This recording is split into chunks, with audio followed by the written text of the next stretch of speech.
Eu nunca torci tanto para uma briga como essa. E eu vou te dizer algo. Essa briga pode salvar o nosso país. Como vocês sabem, a desaprovação do Lula está disparando junto com a STF. Há uma percepção na população brasileira de que STF e Lula fazem parte do mesmo esquema, da mesma quadrilha, como se houvesse um consórcio ali, certo?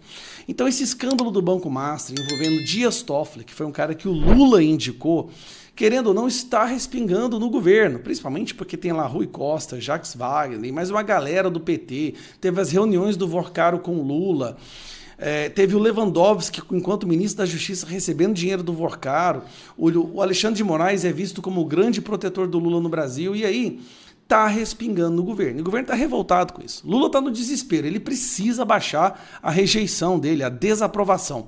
E para fazer isso, o que o Lula começou a fazer? Começou a bater no Master, né, no Vorcaro, mas começou a querer também entregar a cabeça do Toffoli, e o Moraes suspeita que foi o próprio Lula e o governo do Lula lá na Receita Federal que vazou as informações do contrato da esposa dele. Resumindo, Lula está entregando, está jogando os seus colegas do STF na fogueira para ver se ele sai como limpinho, o que todo mundo sabe que não é.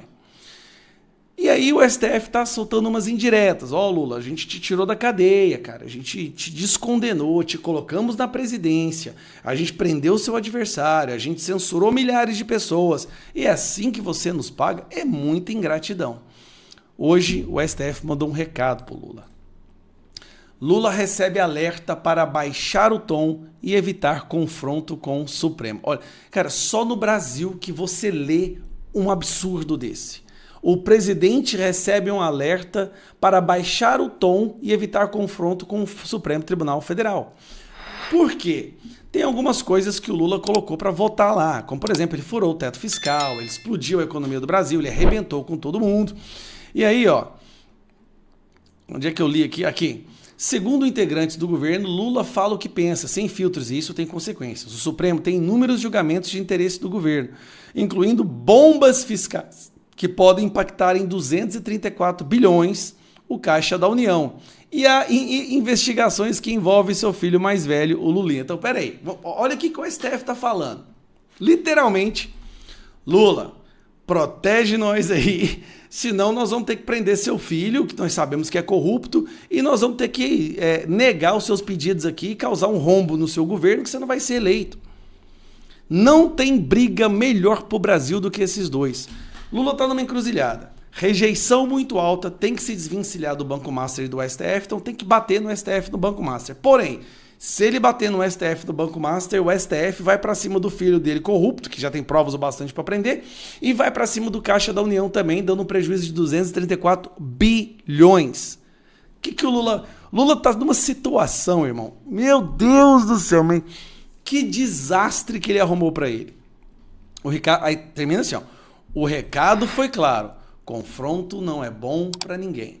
Então, vocês reparem que nessa celeuma toda, nessa enxurrada de escândalos, tem lá Centrão, Lula, STF, Paulo Gonet, diretor da Polícia Federal, ex-ministro da Justiça do Lula, só não tem a direita? Você parou para reparar que em todos esses escândalos que estão surgindo aqui, não tem a direita? Você não vê o nome da direita mesmo envolvido em nenhum desses escândalos. Então, que eles briguem entre si, que eles cometam autofagia, que eles se destruam, mas que sobre a direita no final das contas. Cara, que recado, que loucura, hein? E o Moraes estava suspeitando do governo, tá puto com o Andrei Rodrigues, porque ele entregou aquele relatório lá pro Fachin, mostrando que o Moraes tinha recebido mensagens do Vorcaro, o Dias Toffoli, né? Que o Dias Toffoli estava recebendo dinheiro do Vorcaro. Vem aí a público essas mensagens do Moraes, que até agora ele não explicou o que é que ele ia bloquear. E o Lula, vendo que a podridão está se apoderando da Suprema Corte, tá jogando todo mundo na fogueira. Só que é muita ingratidão, Lula. É muita ingratidão. Você só está hoje sentado na cadeira da presidência, como o próprio Gilmar Mendes disse. Né? O Lula nos deve a Previdência. Graças ao STF, Lula venceu. Ele fala isso em uma coletiva de imprensa. Lula, ingratidão é algo que o povo não esquece. Agora, o que você vai fazer? Eu não sei. Sinceramente, você está numa encruzilhada que não tem saída.